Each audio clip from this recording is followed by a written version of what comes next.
What is up, all? Welcome to today's episode. Today, I want to discuss not staying in the comfort zone and playing it safe, but getting uncomfortable and taking calculated risks, because the truth is, as humans, we are risk machines. We really are. We take risks all the time. Driving to work daily is a risk.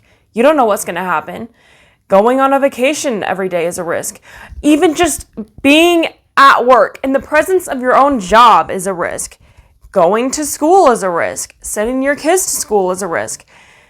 What you're eating is a risk. You don't know if something has touched it, bacteria, or what's in it per se. Like, there are so many things that happen to us on a daily basis that are risks. And what's so interesting is the fact that we get so comfortable in believing that we control the majority of our life, and the truth is we don't. And this is something that has been really brought to my attention because somebody was asking me, my therapist actually was asking me,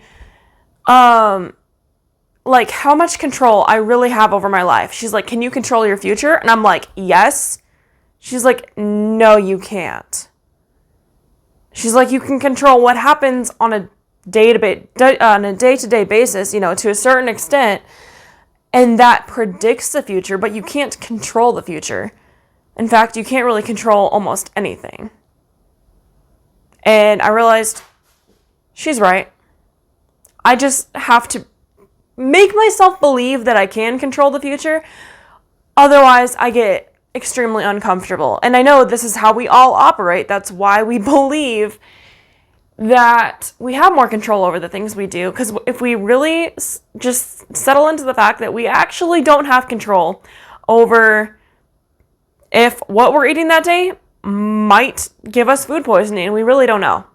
I mean, obviously, there's actions that we can take to avoid that, but you don't really have full control over anything.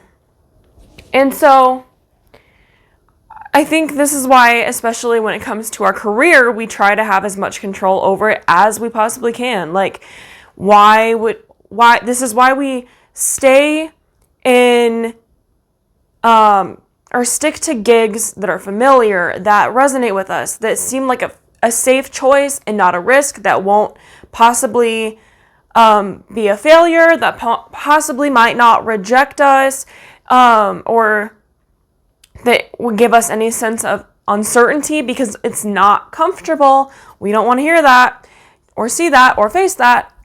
And the truth is, the greatest performers didn't get where they are by staying in their comfort zones. Even to do what I currently do, I had to move states. I had to move halfway across the country to do what I want to do. Do you think that was in my comfort zone? Do you think moving to a state where I didn't know a soul was in my comfort zone? Some of you might say, yeah, because I did it, because that's something that you would never do. Well, the truth is, it was not in my comfort zone. But you know what? I have fearless tattooed on me because the definition of being fearless is not being unafraid. It's being absolutely terrified, but jumping anyway. And this is how I try to live my life, because if I try to live my life to the point of being unafraid, I am never going to get anywhere. But if I live my life to the point of being, you know what? I am terrified, but I'm going to jump anyway. Then that is when I give my life the permission to take off. When I give my life the permission for excellent things to happen that are not going to happen otherwise. And you have to take risks. You cannot play it safe. That's the bottom line here. By the way, follow me on almost any social media platform at Make Waves Coach for free inspirational content, and also at at Mermaid Kassandra, as that is my professional mermaiding entertainment platform.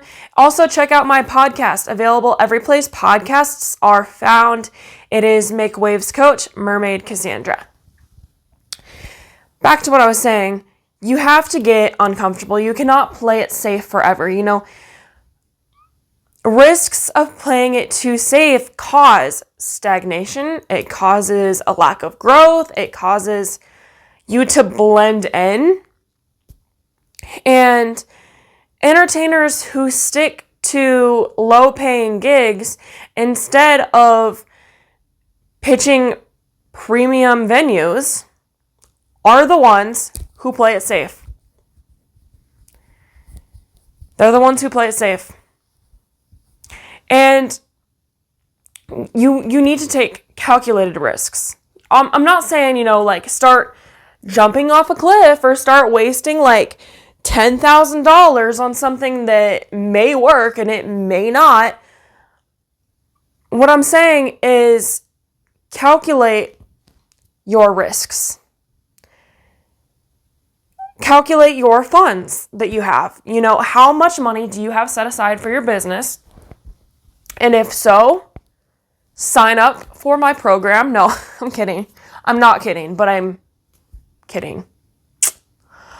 But calculate, how much of a risk are you willing and able to take? Don't sign up for something that is completely not in your ball game, but also be willing to sign up for something that maybe is not necessarily what you would have done otherwise. What people say is, I've heard this towards relationships, is don't lower your standards, but you can pivot your standards.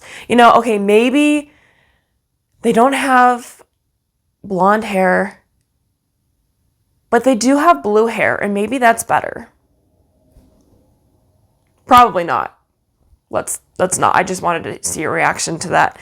But the truth is, okay, maybe they don't have black hair, but maybe they do have brown hair.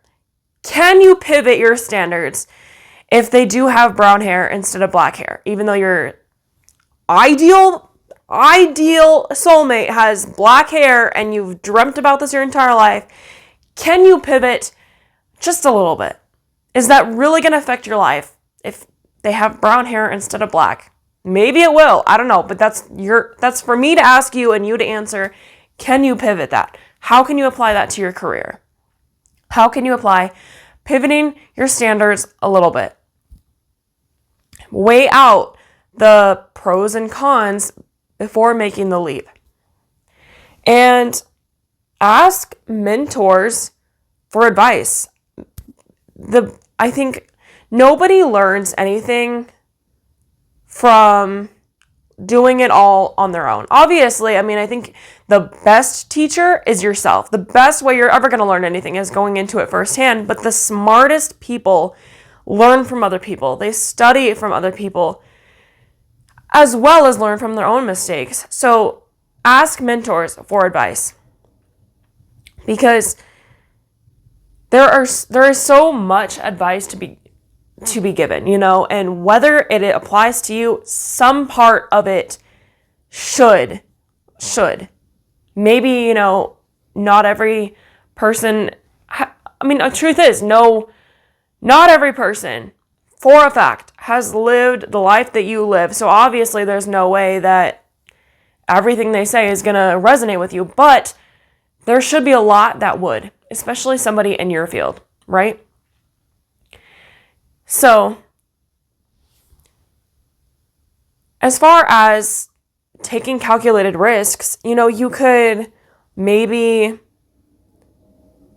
rebrand yourself. That could be a very, very, very big risk, but that could be very worth it in the outcome.